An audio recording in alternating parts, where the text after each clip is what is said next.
Good morning friends, कैसे हैं आप लोग।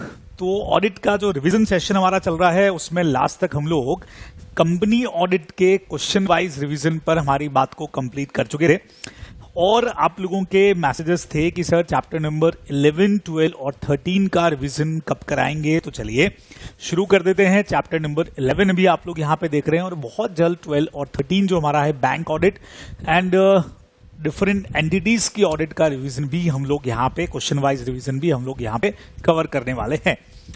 तो आज का जो हमारा चैप्टर है ऑडिट रिपोर्ट वाला चैप्टर है और जहां ऑडिट आपकी खत्म होने पे आ जाती है, जहां पे आपने एविडेंसेस ले लिए हैं, जहां एक ओपिनियन आप लोगों ने क्रिएट कर दी है, उसके बाद में अब आपको उसी ओपिनियन को जहां पे प्रेजेंट करना है, फॉर्म एंड ओपिनियन आपने कर लिया और अभी उसको आपको कन्वे करना है यूजर्स को और वो होने वाला है ऑडिट रिपोर्ट के थ्रू।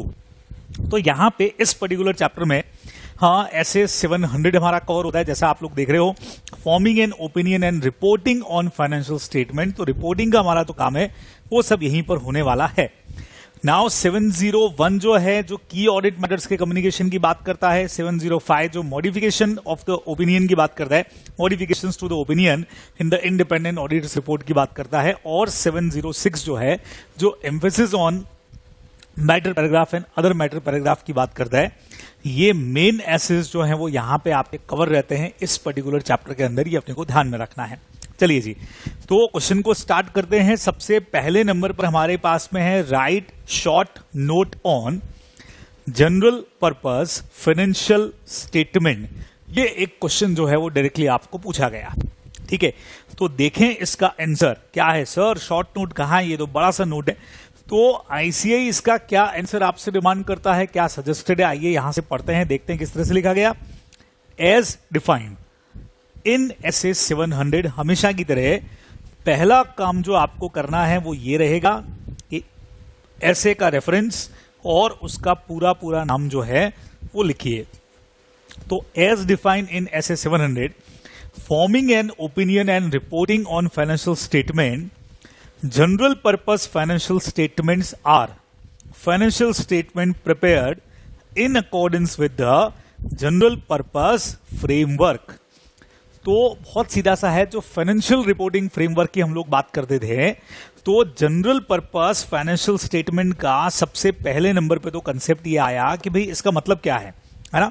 तो पहले तो मतलब सेट कर लें, मीनिंग सेट कर लें। General purpose financial statement are financial statement जिनको आपने प्रिपेयर किया है अकॉर्डिंग जो भी आपका प्रॉपर फ्रेमवर्क है, जनरल पर्पस फ्रेमवर्क है, उसके अकॉर्डिंग से तैयार करना, उसी को हम कह रहे हैं जनरल पर्पस फाइनेंशियल स्टेटमेंट। आगे बढ़ते हैं। अब फाइनेंशियल रिपोर्टिंग फ्रेमवर्क जिसको हम लोग एफआरएफ बोला करते थे, design to meet the common financial information needs to wide range of users is called general purpose framework. चलिए यहां पे हमने बहुत सिंपल सा बता दिया कि ऐसी इंफॉर्मेशन को इंक्लूड करना जो यूजर्स के काम में आएगी, उसी को हम नाम देते हैं जनरल पर्पस फ्रेमवर्क का। To meet the common financial information, है ना, need a wide range of users, कि भाई जो हमारे यूजर्स हैं, फिर वो चाहे हमारे शेयर होल्डर्स हो, चाहे हमारे इन्वेस्टर्स हो, चाहे फाइनेंशियल इंस्टीट्यूशन हो, चाहे बैंक हो, चाहे एम्प्लॉई हो, चाहे गवर्नमेंट हो, सबके लिए जो इंफॉर्मेशन जिसमें कवर रहेगी वो हो गया जनरल पर्पस फ्रेमवर्क। ठीक है, आगे बढ़े। The term general purpose financial statement normally includes, अब ये सारे पॉइंट्स आपको आते हैं, बट कई बार क्या होता है कि जैसे ही फाइनेंशियल स्टेटमेंट के आगे जनरल पर्पस लगाया कि हम उलझ गए कि अरे सर ये क्या होता है। ये वही है भाई, फाइनेंशियल स्टेटमेंट जो भी आप बना रहे हो वो पर्पस क्या है उसका, यूजर्स के लिए इंफॉर्मेशन कन्वे करना।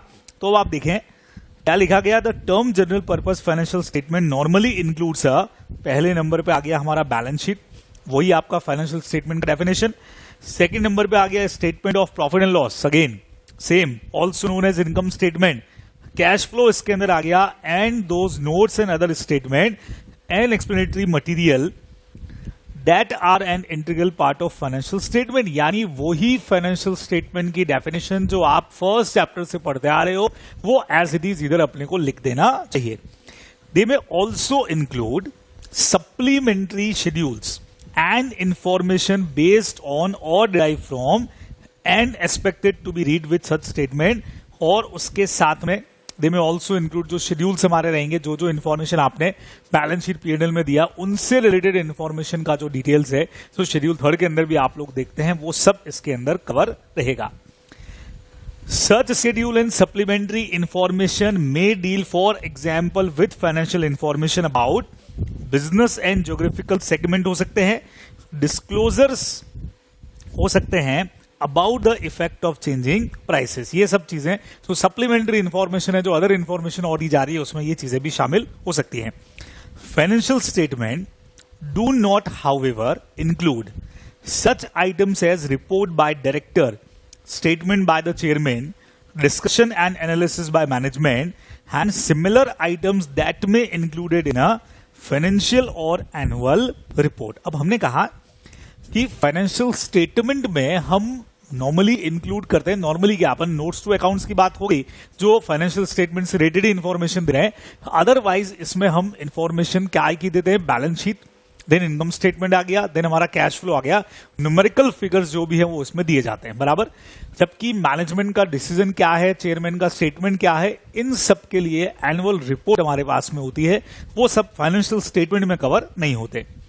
Such financial statements are prepared and presented at least annually, directed toward the common information need a wide range of users. वही चीज अपन ने वापस लिख दी।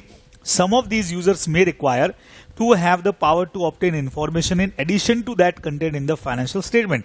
कई बार ऐसा हो सकता है कि कुछ लोग ये चाह सकते हैं कि जो आपने इंफॉर्मेशन यहाँ लिखी है उससे एक्स्ट्रा जाकर के हमको और इंफॉर्मेशन चाहिए। Many users, however, have to rely on the financial statement as their major source of financial information. And such financial statement should therefore be prepared and presented with a need in view. तो इसीलिए तो basically audit का purpose भी यही था कि जब आपको एक्स्ट्रा कुछ और जानना है फाइनेंशियल स्टेटमेंट से आगे भी, तो ऑडिट रिपोर्ट हमारी काम में आती है, जहां पे आपको इस चीज का एक रीजनेबल एश्योरेंस दे दिया जाता है कि भाई हाँ, financial statements are giving true and fair view. तो accounting standards are applicable to all general purpose financial statement. बहुत सीधी सी बात हो गई। तो वही फाइनेंशियल स्टेटमेंट को यूजर्स के लिए यूटिलाइज बना करके हमने यहाँ पे प्रेजेंट कर दिया अपना आंसर। बाकी लिखा अंदर वही है जो फाइनेंशियल स्टेटमेंट की डेफिनेशन के अंदर होता है। ये आप लोगों को ध्यान में रखना चाहिए। कुछ एक नए पॉइंट्स भी इसके अंदर आ गए, तो इस तरीके से इस क्वेश्चन का आंसर जो है वो लिखा जाएगा। बराबर। चलिए जी, सेकंड पे आते हैं। बहुत सिंपल सा क्वेश्चन, बढ़िया क्वेश्चन है आपके लिए। State the circumstances which could lead to any of the following is an auditor report. और ये एक ऐसा टॉपिक है जो मेरे ख्याल से सबको आता है। मॉडिफिकेशन ऑफ ओपिनियन क्या होता है, उसमें डिस्क्लेमर, एडवर्स इन क्वालिफाइड ओपिनियन हम किन केसेस के अंदर देते हैं, तो आप लोग जानते हैं अच्छी तरह से। The auditor shall modify the opinion in the auditor's report when. कब करेंगे modify? The auditor concludes that based on the audit evidences the financial statement as a whole are not free from material misstatement. जहां अपने को लगता है कि भाई true and fair view नहीं जा रहा है, मटीरियल मिसस्टेटमेंट है, वहां पे हम अपने ओपिनियन को करते हैं मॉडिफाई। बराबर। और सेकेंडली मॉडिफाई कब किया जाता है? जब auditor is unable to obtain sufficient appropriate audit evidences to conclude that financial statement are free from material misstatement. तो या तो हमको एविडेंसेस कलेक्ट हो गए हैं और हम कह रहे हैं भाई कि ये ठीक नहीं है, या हमको एविडेंसेस ही नहीं मिले, unable to obtain sufficient appropriate audit evidences, दोनों ही केसेस में हम ओपिनियन को मॉडिफाई करते हैं। अब तीन चीजें हमारे पास यहां पे लिखी गई हैं। कभी आप डिस्क्लेमर, कभी एडवर्स, और कब आप क्वालिफाइड ओपिनियन देने वाले हो। आप जानते हो क्वालिफाइड ओपिनियन का ही एक एडवांस स्टेप जो है वो जाकर के डिस्क्लेमर के अंदर या एडवर्स के अंदर हमारा कन्वर्ट होने वाला है। तो हम पहले क्वालिफाइड को पढ़ लेते हैं। The auditor shell express a qualified opinion when. उन्हीं दो चीजों से है। एविडेंसेस हमको मिल तो गए हैं कि financial statement true and fair view नहीं दे रहे हैं। कितनी लिमिट तक नहीं दे रहे हैं अभी बात करेंगे, या हमको एविडेंसेस मिले ही नहीं है। ठीक है, फर्स्ट पॉइंट देखें। The auditor having obtain sufficient appropriate audit evidences concludes that misstatement individually or aggregate, अकेला कोई आइटम या मिल करके, आर मटीरियल। यानी जो मिस स्टेटमेंट अगर पता लगा है, देखिए अगर वो मटीरियल है ही नहीं तब तो हमारी अनक्वालिफाइड रिपोर्ट हो जाएगी। अब मटीरियल है, बराबर, लेकिन परवेसिव नहीं है। परवेसिव का मतलब वाइड, एरिया बड़ा नहीं है। गलती है लेकिन एरिया बड़ा नहीं है, टू द फाइनेंशियल स्टेटमेंट, तो हम देने वाले हैं क्वालिफाइड ओपिनियन। समझ रहे हैं? यानी जो भी भाई चक्कर सीधा सा इतना है कि हमको यहां पे मिस स्टेटमेंट पता लगा है, ठीक है। अब मिस स्टेटमेंट अगर नॉन मटेरियल है, ज्यादा इंपॉर्टेंट है ही नहीं, तब तो बहुत सीधी सीधी सी है, हम एकदम क्लीन यानी कि अनमॉडिफाइड वाली जो हमारी रिपोर्ट होती है वो इशू कर देंगे, ठीक है। अब हमको पता लगता है मटेरियल तो है लेकिन परवेसिव या वाइड नहीं है, तो उस केस में हम, लेकिन मटेरियल है तो बट ऑब्वियस है आप क्वालिफाइड रिपोर्ट जो है वो दे सकते हैं। अब सवाल ये आता है कि अगर चीजें मटेरियल भी है प्लस साथ में परवेसिव भी है यानी वाइड भी है, तो फिर कौन सा ओपिनियन देना चाहिए? तो यहां से उसको हम देख लेते हैं बहुत सीधा सीधा सा। ये देखिए, एडवर्स ओपिनियन इसी का अगला पार्ट है। हाँ, क्वालिफाइड का सेकंड मुझे भी पढ़ना है, लेकिन इसके साथ में इसको आपको पढ़ा रहा हूं। देखो सेम लैंग्वेज आपको दिखेगी जो फर्स्ट की लैंग्वेज पढ़ी, the auditor shell express an adverse opinion when the auditor obtain sufficient appropriate audit evidences concludes that, same line देखिएगा, दैट मिस स्टेटमेंट इंडिविजुअली और इन एग्रीगेट। अब वहां हमने कहा था मटेरियल बट नॉट परवेसिव, यहां हम क्या कह रहे हैं? देखिए, मटेरियल भी है और साथ में परवेसिव भी है, तो फिर हमारी ओपिनियन जो है वो यहां पे कैसी ओपिनियन हो जाएगी? बट ऑब्वियस है एडवर्स ओपिनियन यहां हम लोग देने वाले हैं, ये आप लोग ध्यान रखने वाले हैं। बराबर, बहुत सिंपल हो गया, ठीक है। तो ये तीन चीजें। अब क्वालिफाइड का second part, the auditor is unable to obtain sufficient appropriate audit evidences on which to base the opinion. जिस बेस पे हम ओपिनियन देने वाले हैं उस पर अभी तक हमको कोई एविडेंसेस नहीं मिल पाए हैं, but the auditor concludes that possible effect on the financial statement of undetected miss statement, जो इंफॉर्मेशन हमको नहीं मिली तो हम नहीं चेक कर पाए, तो उसके इफेक्ट्स क्या रहेंगे? Any could be material but not pervasive. देखिएगा फिर से, यहां पे भी आ गया मटेरियल तो है लेकिन कहीं पर भी परवेसिव नहीं है, ये अपने को यहां पे ध्यान में रखना चाहिए। सीधा सीधा सा हमारा यहां पे प्रोविजन, तो फिर से अपनी वही लाइन हो गई, मटेरियल तो है लेकिन परवेसिव नहीं है, तो हम क्वालिफाइड ओपिनियन देने वाले हैं। और सोचो कि मटेरियल भी हो, जो चीज हम लोग नहीं ढूंढ पाए, unable to obtain audit evidences हैं, मटेरियल होने के साथ साथ में वाइड भी है, मतलब कुछ भी एविडेंसेस हम कलेक्ट नहीं कर पा रहे हैं, तो इस पॉइंट का जो कनेक्शन है वो सीधा सीधा सा डिस्क्लेमर ऑफ ओपिनियन के साथ में जाने वाला है। देखिए डिस्क्लेमर भी पढ़ते हैं, the auditor shall disclaim an opinion when the auditor is unable to obtain sufficient appropriate audit evidences on which to base the opinion, same lines लिखी हैं, and the auditor conclude that possible effect on the financial statement of undetected misstatement could be, और सबसे बढ़िया line देखो, both material and pervasive, यानी दोनों ही हैं। तो इसका मतलब, हालांकि इसका हमारे जो मेन नोट्स हैं उसके अंदर आप लोग जानते हो, इवन आपका स्टडी मटेरियल जो है उसमें एक बढ़िया सा आपको चार्ट फॉर्म के अंदर ये चीज दे रखी है, तो बहुत आराम से आप वहां से कर सकते हैं। अगर यहां आप हो गए अनेबल टू ऑब्टेन, कोई एविडेंसेस आपको मान लो किसी वजह से नहीं मिल पा रहे हैं, तो फिर से तीन सिचुएशन हमारी हो गई। अगर ये चीज नॉन मटेरियल है तब तो हम अनमॉडिफाइड अनक्वालिफाइड ओपिनियन देने वाले हैं, ठीक है। सेकेंडली वही आ गया, मटेरियल है लेकिन वाइड नहीं है, बराबर, तो हम यहां पे क्वालिफाइड रिपोर्ट ही देने वाले हैं। लेकिन अगर यही चीज मटेरियल प्लस परवेसिव हमारी हो गई तो हम यहां पे डिस्क्लेमर ऑफ ओपिनियन जो है वो देने वाले हैं, ये अपने को ध्यान में रखना चाहिए। बराबर, सिंपल है। तो यहां पर आकर के तो बहुत रेयर सर्कमस्टांसेस में देता है, ये सब लिखा हुआ है, आप नहीं भी लिखते हैं। मेजर पॉइंट आपको जो जो यहाँ पे हैं ये आप लोग अच्छे से जानते भी हैं, ये अपने को लिख देना चाहिए, ध्यान में रखने वाले हैं, ठीक है। चलिए जी नेक्स्ट पे आगे। नाउ इसमें आपसे पूछ लिया गया what are the modified reports, क्या होती हैं? हमने कह ही दिया, modifications discuss disclosure pattern when the auditor include an emphasis of matter paragraph in the audit report, ठीक है। तो आप लोग जानते हो कि हम जब अपनी रिपोर्ट को मॉडिफाई करते हैं, हाँ, modification in the two the opinion, मतलब रिपोर्ट को क्वालिफाई कर रहे हैं, या आप कह सकते हो आप लोग ओपिनियन को अगर मॉडिफाई कर रहे हैं, तो ध्यान रखिएगा दो तरीके से ये हो सकती है। एक तो ये कि हम रिपोर्ट भी मॉडिफाई कर रहे हैं लेकिन ऑडिटर्स की ओपिनियन पर कोई असर नहीं आ रहा है, और दूसरे वाले में जहां पे ऑडिटर्स की ओपिनियन पे असर आ रहा है, तो ओपिनियन पे असर आने वाला पॉइंट तो ऊपर अपन ने पढ़ लिया, इफेक्ट वाला, हाँ, क्वालिफाइड, डिस्क्लेमर और एडवर्स वाला। लेकिन जहां हमारी रिपोर्ट कही जाएगी कि सर ये तो क्वालिफाई इन्होंने किया या मॉडिफाई ओपिनियन इन्होंने दिया है, लेकिन फिर भी ओपिनियन के अंदर हमने चेंजेस नहीं किए, ऐसा हम तब करते हैं जब एम्फेसिस या अदर मैटर पैराग्राफ इंक्लूड किए जाएं। यानी हम किसी मैटर को ध्यान में लाना चाह रहे हैं यूजर्स के, लेकिन उस बेसिस के ऊपर हमारी जो ओपिनियन है उस पर हम लोग इफेक्ट नहीं डाल रहे, लेकिन तब भी कहा यही जाएगा कि हमने ओपिनियन मॉडिफाई किया है। ठीक है, देखें दो टाइप्स हमारे हो गए मैटर्स। ये तो वही वाली चीज वापस इन्होंने यहां पे समझाई है। मैं आता हूं 706 के ऊपर, जो अपना मेन पॉइंट 705 देन 706 पे एम्फेसिस मैटर पैराग्राफ, ये तो वही चीज वापस पूरा जो है अपना वो समझाया गया है। फर्दर एज पर ऐसे 706 the inclusion of N emphasis of matter paragraph in the auditor's report does not affect the auditors opinion. हम अपना ओपिनियन तो उसको हटा करके बाकियों के ऊपर ही रख रहे हैं, लेकिन हम चाहते हैं कि किसी चीज को हम हाईलाइट कर दें जो यूजर्स के नजर में आए। When the auditor include an emphasis matter paragraph in the auditor's report, the auditor shell include it immediately after the opinion paragraph in the auditor's report. Heading हमारी एम्फेसिस ऑफ मैटर पैराग्राफ आ जाएगी।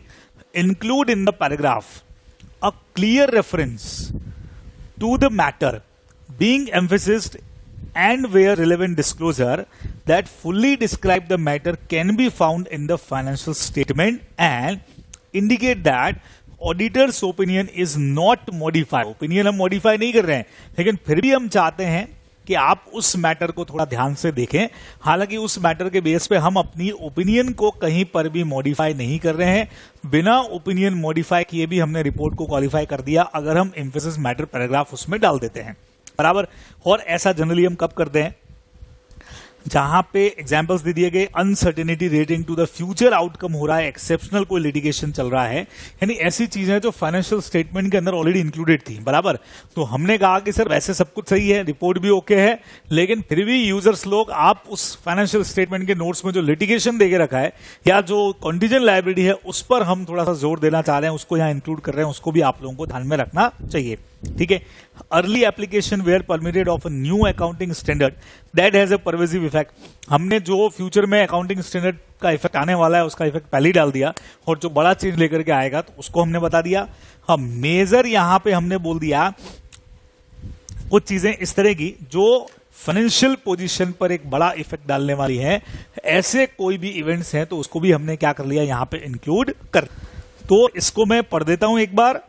कोई भी major catastrophe that has, इसका मतलब क्या हो गया, catastrophe का मतलब किसी तरह की कोई भी बड़ा इवेंट, जैसे मैंने कहा कोई आपदा जिसको अपन कहते हैं, ऐसा कुछ है, दैट हैज हैड और continues to have a significant effect on the entity's financial position, जो एंटिटी की फाइनेंशियल पोजीशन के ऊपर एक बड़ा इफेक्ट जो है वो डालने वाली है।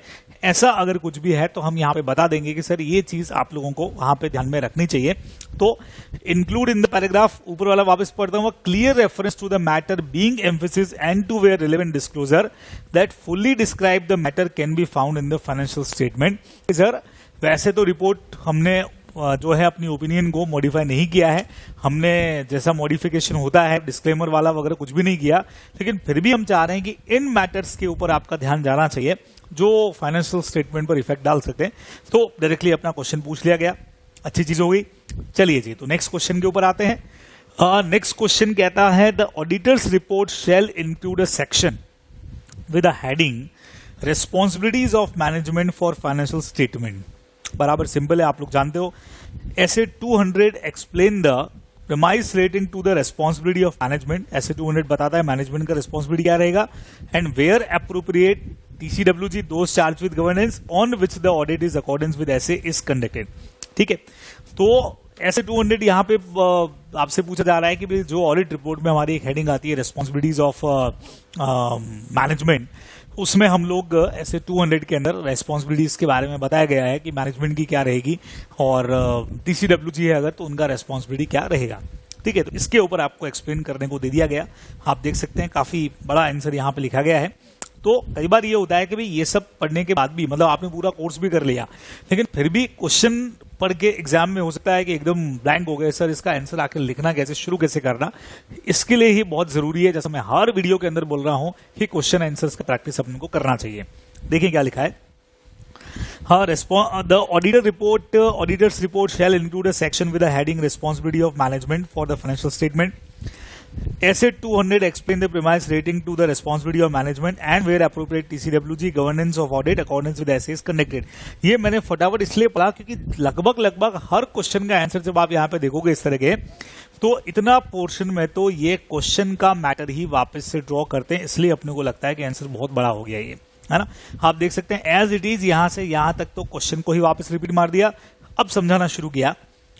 Management and where applicable TCWG accept, बराबर, ये दो स्टार्ट विद गवर्नेंस, शॉर्ट में हमने बोल दिया TCWG, accept responsibility for the preparation of the financial statement. Management also accept responsibility of such internal control. आप लोग सब जानते हो कि स्टार्टिंग में ही जब हम लोग ऐसे 210 के अंदर agreeing in the terms of audit engagement की बात भी कर रहे होते हैं, तो हम ये पहले ही प्री कंडीशंस में डिसाइड भी कर लेते हैं कि मैनेजमेंट का रेस्पॉन्सिबिलिटी क्या क्या रहेगा, बराबर। तो हमने कहा सर एक रेस्पॉन्सिबिलिटी तो आपकी क्या हो गई, एक्सेप्ट रेस्पॉन्सिबिलिटी टू, ये नंबर 1 रेस्पॉन्सिबिलिटी आपकी है कि आप प्रिपरेशन ऑफ फाइनेंशियल स्टेटमेंट करने वाले हैं, ये नंबर 1। मैनेजमेंट दूसरी रेस्पॉन्सिबिलिटी क्या लेगा, ये रहा इंटरनल कंट्रोल जो आप लोग देख रहे हो, ये भी मैनेजमेंट का ही काम है। तो सेकेंड पॉइंट की मैनेजमेंट इसकी रेस्पॉन्सिबिलिटी भी ले ले। It determines necessary to enable the preparation of financial statement that are free from material misstatement due to fraud and error. तो प्राइमरी रेस्पॉन्सिबिलिटी तो मैनेजमेंट की है कि वो ये भी बताए कि भाई financial statement free from material misstatement है। ये भी तो मैं मेनली 2 रेस्पॉन्सिबिलिटीज उनके ऊपर डाल देता हूं यहां के हिसाब से। एक तो प्रिपेयर आपको करना है, second number internal control system का जो काम रहेगा वो भी आपके यानी मैनेजमेंट के जिम्मे रहेगा। The description of management responsibility in the auditor's report include references of, ये देखो यहां लिख भी दिया गया, both the responsibilities. It help to explain the users, हम यूजर्स को बता पा रहे हैं उस एरिया के बारे में जहां हम ऑडिट कर रहे हैं कि सर हमने ऑडिट तो किया लेकिन प्रिपरेशन का और इंटरनल कंट्रोल का जिम्मेवारी हमारा नहीं था। तो जब भी इस क्वेश्चन को करने लगे, आंसर लिखें, 2 बातें दिमाग में रखें कि मैनेजमेंट की 2 रेस्पॉन्सिबिलिटीज यहां हमने बता दी। एक तो प्रिपरेशन ऑफ फाइनेंशियल स्टेटमेंट उनका काम है, दूसरा इंटरनल कंट्रोल उनका काम है, और ये चीज हमको ऑडिट रिपोर्ट के थ्रू यूजर्स को बतानी है। This section of the auditor's report shall describe management responsibility for। अब यहां पे ये जो 2 पॉइंट ये वही हैं जो आप लोग ऑडिट रिपोर्ट वाले चैप्टर के अंदर ऑलरेडी पढ़ते होंगे, बराबर पढ़ चुके होंगे। सेम वही, preparing the financial statement according with applicable FRF and such internal control as management determine is necessary to enable the preparation of financial statement that are free from material misstatement whether due to fraud and error. ठीक है, तो same वो का वो point, ज्यादा कुछ इसके अंदर नहीं है, जो ऊपर अपन ने पढ़ा एज इट इज मैंने पढ़ दिया। और assessing the entity's ability to continue as a going concern, assessing the entity's liability going as a going concern, नया पॉइंट एक और आ गया। And whether the use of going concern basic accounting is appropriate है as well as disclosing proper है। The जो भी going concern से रिलेटेड चीजें हैं वो प्रॉपरली डिस्क्लोज है। The explanation of management responsibility for this statement shall include a description of when the use of going concern basis of accounting is appropriate। ये भी आप going concern वाला concept भी ऑलरेडी पढ़ के आए हो कि अगर है तो अपने को ऑडिट रिपोर्ट में डालना पड़ता है। तो अल्टीमेटली इस पूरे में पहले तो यहां तक तो क्वेश्चन लिख दिया गया, फिर मैनेजमेंट का रेस्पॉन्सिबिलिटी बता दिया गया। सर एक रेस्पॉन्सिबिलिटी तो आपका क्या है, प्रिपरेशन ऑफ फाइनेंशियल स्टेटमेंट, दूसरा इंटरनल कंट्रोल, और साथ में तीसरे में हम चाहें तो गोइंग कंसर्न वाला भी मैनेजमेंट बता दे। भाई ये चीजों के ऊपर अपने को इंफॉर्मेशन लिख देना चाहिए, सीधा सा आंसर है। तो ये आपका क्वेश्चन नंबर था 4th। नेक्स्ट पे आते हैं, आपसे पूछा कि जो ऐसे 701 इंक्लूड किया गया है communicating key audit matter, actual में उसका पर्पस क्या है, तो नाम से ही पता लग रहा है की ऑडिट मैटर्स जो कुछ हैं वो हम बताना चाहते हैं यहां पे हमारे यूजर्स को, नाम से पता लग रहा है। Purpose of communicating key audit matter as per SA 701, communicating key audit matters in the auditor's report. जैसा हमेशा आपको मैंने कहा, SA का नंबर डालो, SA का नाम भी डालो, बराबर। दी पर्पस, स्टार्टिंग जैसे ही ऐसे पढ़ना शुरू करते हो आपको स्टार्टिंग में पर्पस नजर आ जाता है, वो यहाँ पे एज इट इज लिख देना है। The purpose of communicating key audit matters is to enhance the communicative value of the auditor's report. हाँ, कि भाई हमारे ऑडिट रिपोर्ट की जो कम्युनिकेटिव वैल्यू है कि हाँ हम यूजर्स को इतनी इंफॉर्मेशन दे रहे हैं, उसको एनहांस करना, उसको बढ़ाना, साथ में बाय प्रोवाइडिंग ग्रेटर ट्रांसपेरेंसी देना, पारदर्शिता, सारी इंफॉर्मेशन शेयर हो रही है about the audit that was performed. ये हमारा मेनली पर्पस होता है कि हमारी जो रिलायबिलिटी है ऑडिट रिपोर्ट की, जो क्रेडिबिलिटी है, उस क्रेडिबिलिटी को और ज्यादा हम लोग क्या कर दें बढ़ा दें यहाँ पे। ठीक है, तो हमारा जो ऑडिट रिपोर्ट है जिस पर यूजर्स भरोसा कर रहे हैं उसको हमको एनहांस कर देना है, उसको बढ़ा देना है। Communicating key audit matters provided additional information to intend users of the financial statement to assist them in understanding those matter in the auditor's professional judgment were of most significance in the audit of financial statement of the current period। बहुत सीधा सा हो गया कि हम कुछ additional information और आपको दे रहे हैं जिससे जो ऑडिटर के प्रोफेशनल जजमेंट के हिसाब से यूजर्स के लिए इंपॉर्टेंट हो सकती है, उनके डिसीजन मेकिंग के अंदर हो सकती है, उसको बढ़ा देना। कम्युनिकेटिंग की ऑडिट मैटर में also assist Indian users understanding the entity, आप एंटिटी को ढंग से समझ पाओगे, और जो सिग्निफिकेंट मैनेजमेंट जजमेंट है, जैसा अभी मैंने आपको कहा in the audited financial statement क्या क्या लिए गए, उनको आप ढंग से समझ पाओगे तो यूजर्स के लिए बहुत यूजफुल हो गया। तो ऑडिटर अपनी रिपोर्ट का वैल्यूएशन बढ़ा रहा है, वैल्यूएशन का मतलब उसके ऊपर जो भरोसा है, रिलायबिलिटी है, उसको बढ़ाने की कोशिश कर रहा है यहाँ पे, इसलिए ये सारे मैटर्स अभी इसमें इंक्लूड किए गए कि भाई ये अपने को करना चाहिए। ठीक है, बराबर। नेक्स्ट पे आ जाऊं। Explain the reporting requirements the auditor should ensure under कारो। कारो से रेटेड है 2016 फिक्स एसेट, अभी कारो 2020 अभी हमारे इस अटेम्प्ट के लिए एप्लीकेबल नहीं है, बराबर। नेक्स्ट ईयर जो भी एग्जाम होंगे उनमें कारो जो है वो नेक्स्ट हमारा जो मई 21 और उसके बाद के जो एग्जाम्स रहेंगे वहां के लिए फिलहाल एप्लीकेबल है। अभी अपने को कारो 2016 ही करना है। फिक्स एसेट से रेटेड आपसे पूछ लिया गया कि भाई क्या क्या कुछ मैटर इंक्लूड होते हैं, तो मेरे ख्याल से आप सबको ही पॉइंट आता है, तो मुझे यहाँ पे सिर्फ आपको बता दूं कि हाँ फिक्स एसेट्स अपने लिए इंपॉर्टेंट रहता है। अंदर का मैटर आप लोग जानते हो, पूरा पर्टिकुलर्स आपको देना पड़ेगा, क्वांटिटेटिव डिटेल आपको समझानी पड़ेगी यहाँ पे कि भाई यहाँ प्रॉपर ऑडिटर में मतलब इनसे रेटेड स्टेटमेंट वो डाल रहा है कि कंपनी ने प्रॉपर रिकॉर्ड्स मेंटेन किए कि नहीं किए हैं, बराबर। देन मैनेजमेंट फिजिकली उसको वेरीफाई करता है कि नहीं करता है, कोई डिफरेंसेस अगर है तो उसको इंडिकेट करना है, और टाइटल डीड्स जो है इमूवेबल की वो कंपनी के नाम पे है कि नहीं है, और नहीं तो उनका डिटेल्स अपने को देना है, वो सब चीजें चार्ज वगैरह वाले इन्फॉर्मेशन अपन इंक्लूड करते हैं। ठीक है, तो सिंपल है। हाँ, फिर हमने पूछ लिया एक बहुत अच्छा क्वेश्चन है जो मेरे ख्याल से जो वीडियो देख रहे होंगे सबको आता है, सबको आता है। Discuss which class of companies जो एग्जम्प्ट हैं कारो की रिक्वायरमेंट से, जिन पर कारो एप्लीकेबल नहीं है। तो अब ये क्वेश्चन भी उसी तरह का, बहुत सिंपल हो गया।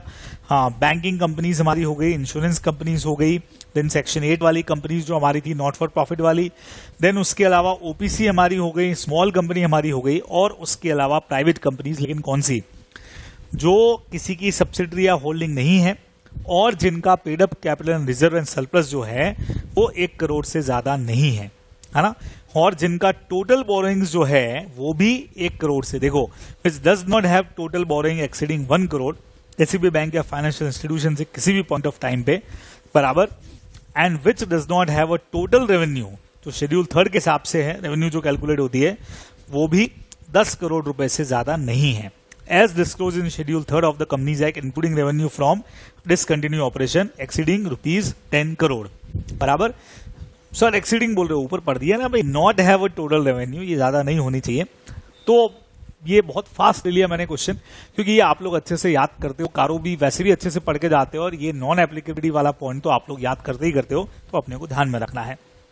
चलिए जी, नेक्स्ट पे आगे। Communicating key audit matter is not substitute for disclosure in the financial statement, neither communicating key audit matter in the audit report in the context of auditor having formed an opinion on the financial statement as a whole। Question ये कह रहा है कि क्या ऐसा हो सकता है क्या कि कोई चीज अगर की ऑडिट मैटर में हम इंक्लूड कर ही रहे हैं तो मैनेजमेंट उसको फाइनेंशियल स्टेटमेंट में भले डिस्क्लोज नहीं भी करे, तो यहां पे जब हो ही रहा है तो वहां क्यों करना। तो ऐसा नहीं है, की ऑडिट मैटर में लिखने का मतलब ये बिल्कुल भी नहीं है कि फाइनेंशियल स्टेटमेंट में डिस्क्लोज करने की रिक्वायरमेंट से आप किसी भी तरीके से फ्री हो गए, बराबर। तो इसी पर आपको कमेंट करने को बोला। तो communicating key audit matter in the auditor's report is not a substitute for disclosure in the financial statement that applicable financial reporting framework require management to make. जो चीजें एफआरएफ के हिसाब से वहां लिखनी जरूरी थी वहां लिखनी है, इस भरोसे पे नहीं कि जब की ऑडिट मैटर में आ ही रहा है तो यहां पे डिस्क्लोज ना करें, that are otherwise necessary to achieve fair presentation. तो जो एफआरएफ के हिसाब से आना चाहिए था वो वहां आएगा ही, फिर भले ही वो की ऑडिट मैटर में आया नहीं है उससे मतलब नहीं है, वो फाइनेंशियल स्टेटमेंट में आएगा. आगे देखें, a substitute for the auditor expressing a modified opinion when required under the circumstances of specific audit engagement accordance with 705. तो ये उसका भी सब्स्टिट्यूट नहीं है कि अगर हम कोई चीज को हम लोग उस चीज पर मॉडिफाई ओपिनियन दे ही रहे हैं तो उसको यहां पे डिस्क्लोज करने की जरूरत नहीं, या यहां जब डिस्क्लोज कर ही रहे हैं अस communicating key audit matter in the auditor's report is not a substitute for the auditor expressing a modified opinion. कि यहां पे जब की ऑडिट मैटर में लिख रहे हैं तो फिर रिपोर्ट को मॉडिफाई करने की जरूरत नहीं है. हमने समझाई दिया ना कि यहां पे मैटर आ रहा है तो रिपोर्ट क्यों मॉडिफाई करें, बिल्कुल भी नहीं. जिन मैटर्स में रिपोर्ट मॉडिफाई होनी चाहिए वहां तो होगी ही होगी, ये अपने को ध्यान में रखना है. सेम उसी तरह से ये थोड़ा सा आज हो सकता है कि मेरा थोड़ा सा कम्युनिकेशन जो है वो आज सही नहीं हो पा रहा है, थोड़ा सा यहाँ मुझे कुछ प्रॉब्लम है आज बराबर से. यहाँ पे थोड़ा सा टीथ में हल्का हल्का सा पेन है, तो उस वजह से हो सकता है थोड़ा सा कम्युनिकेशन में कहीं किसी वर्ड के प्रोनाउंसिएशन में, देखिए प्रोनाउंसिएशन वर्ड भी थोड़ा सा मुझे बोलने में आज प्रॉब्लम आ रही है, तो कोऑपरेट करेंगे आप लोग बराबर. तो सीधा सा अपना पॉइंट क्या हो गया, communicating key audit matter in the auditor's report is not a substitute for reporting accordance with SA 570 when a material uncertainty exists relating to the event or condition that may cast significant doubt of an entity's ability to continue as a going concern. तो SA 570 में जब अपन going concern की बात करते हैं तो हम ये भी कह रहे हैं कि की ऑडिट मैटर्स का मतलब ये नहीं है कि अगर गोइंग कंसर्न वाला कंसेप्ट आपको लिखना और आपने नहीं लिखा, अलग से अपन लिखते हैं ना, जहां अनसर्टेनिटी होती है वहां लिखते हैं. तो सर की ऑडिट मैटर में आ रहा है इसलिए अब यहां लिखने की जरूरत नहीं, बिल्कुल भी नहीं. सारी चीजें अपनी जगह अलग अलग हैं. तो कहीं ये नहीं समझे कि की ऑडिट मैटर में लिख दिया तो डिस्क्लोजर नहीं करना है, अब रिपोर्ट मॉडिफाई नहीं करनी है, ऐसे 570 का रेफरेंस नहीं देना है, बिल्कुल गलत हो जाएगा. और इसका ये भी मतलब नहीं है कि सेपरेट ओपिनियन और इंडिविजुअल मैटर, जहां जहां किसी ओवरऑल एक इंफॉर्मेशन अपन बना के देते हैं, ऑडिट रिपोर्ट में जनरली अपन हर चीज के ऊपर सेपरेट ओपिनियन अपनी नहीं देते, अपन एक ओवरऑल कंक्लूजन यहां पे निकाल के देते हैं, तो वही अपने को देना भी चाहिए. ये यहां पे सीधा सीधे से पॉइंट्स लिखे हुए हैं जो ध्यान में रखेंगे. चलिए जी नेक्स्ट पे आते हैं. The auditor's report shall include a section directly following the opinion section with the heading basis for opinion.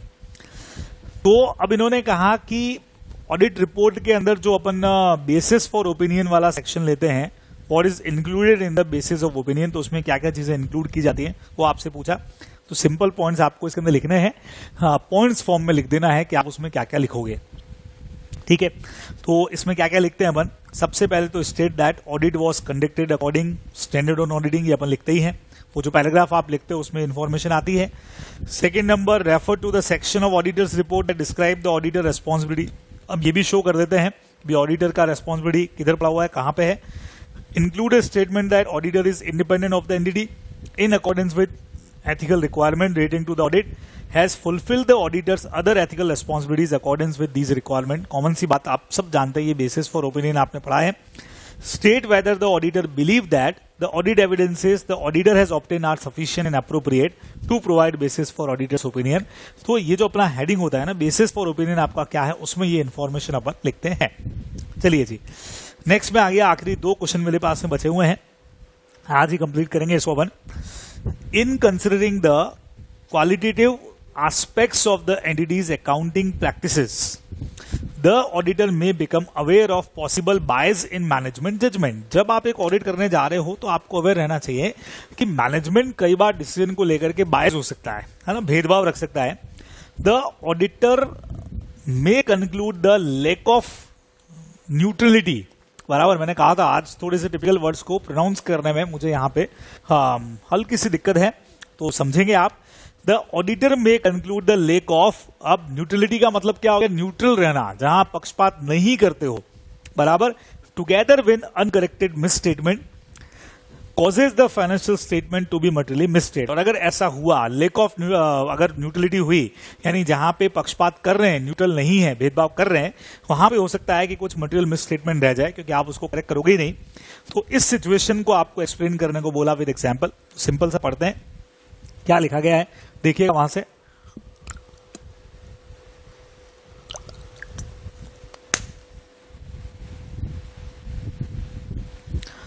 In considering the qualitative aspects of entities' accounting practices, the auditor may become aware of possible bias management judgment. अब आप देखेंगे, मैं question की line से पढ़ रहा हूं।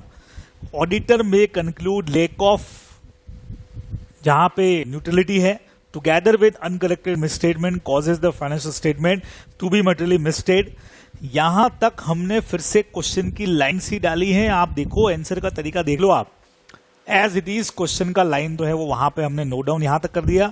यहां से हम लोग मेनली आंसर लिख रहे हैं कि इसके इंडिकेटर्स क्या हो सकते हैं कि मैनेजमेंट न्यूट्रल नहीं है, मैनेजमेंट जो है वो बायस बिहेवियर कर रहा है। इसके क्या क्या इंडिकेटर्स हैं वो देखो। सबसे पहला, the selective correction of misstatement brought to management attention during the audit. कुछ मिसस्टेटमेंट थे जो हमने मैनेजमेंट को बताए थे करेक्ट करने के लिए, हो सकता है मैनेजमेंट ने वो करेक्ट न किए हों।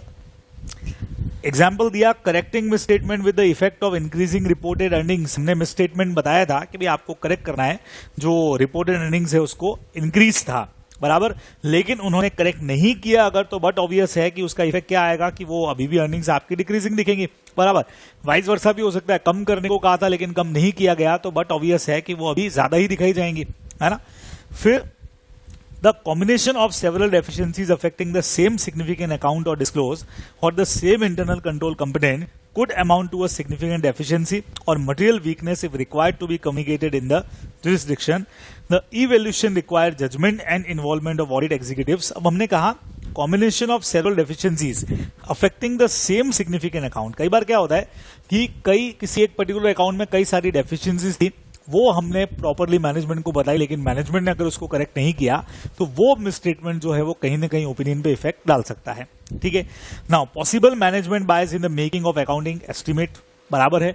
अकाउंटिंग एस्टिमेट में मैनेजमेंट बायस हो सकता है। हमने शुरुआत में भी कहा, हमारी इनहेरेंट लिमिटेशन में था कि अकाउंटिंग जो है वो कई जगह एस्टिमेट्स के ऊपर है। प्रोविजन फॉर बैड डेब्ट आप बना रहे हैं, एस्टिमेट के ऊपर है, बराबर। डेप्रिसिएशन हम लगा रहे हैं जिन परसेंटेज के हिसाब से, वो भी सब एस्टिमेट ही है। तो कई बार मैनेजमेंट कुछ चीजों को लेकर के बायस होता है। मैंने आपको कहा आफ्टर सेल सर्विस का सारी इंडस्ट्री 5% बना रही है, मैनेजमेंट बायस है, वो कह रहे हैं हम तो हमारी परंपरा, प्रतिष्ठा, अनुशासन शुरू से 10% है, हम तो वही रखेंगे। तो ये चीजें कई बार अफेक्ट कर सकती हैं, तो ये अपने को लिखना है आंसर में। नाउ लास्ट क्वेश्चन में पहुंच गए। जैसे बेसिस ऑफ ओपिनियन आया था, यहां पे पूछ लिया गया कि जो आप ओपिनियन लिखते हैं उसमें क्या क्या चीजें इंक्लूड होती हैं। डायरेक्टली बोल देता हूं, मुझे लगता है लास्ट क्वेश्चन है, थोड़ा सा फास्ट खत्म कर देते हैं, अभी बोलने में ज्यादा दिक्कत है।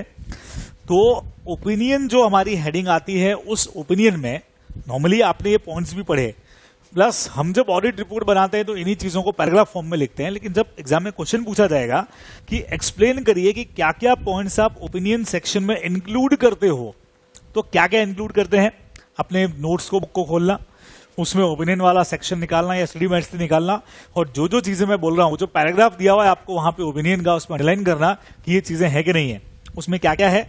सबसे पहला, किसके फाइनेंशियल स्टेटमेंट ऑडिट कर रहे हो, एनडीटी का नाम जरूर लिखा हुआ रहेगा वहां पे, बराबर, कि भाई financial statement of JB limited, इस तरह का कुछ।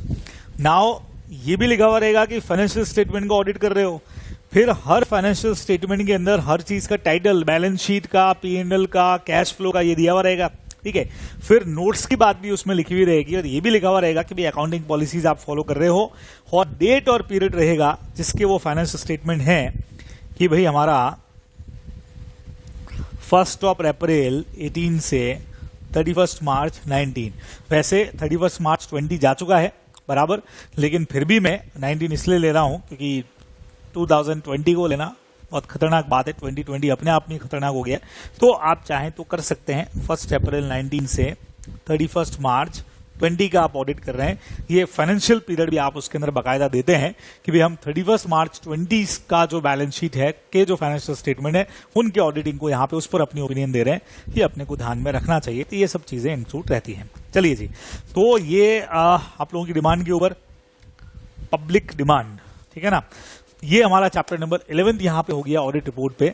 और जल्दी आप लोगों से बात होगी बैंक ऑडिट और अदर एंटिटीज की ऑडिट के ऊपर भी, और बैंक ऑडिट को थोड़ा सा डिफरेंट स्टाइल के अंदर हम लोग करने वाले हैं, तो कैसे करेंगे जल्दी आप लोगों को पता लग जाएगा। तब तक आप बिल्कुल जुड़े रहिए और पढ़ते रहिए, और बस पढ़ते रहिए। Thanks a lot.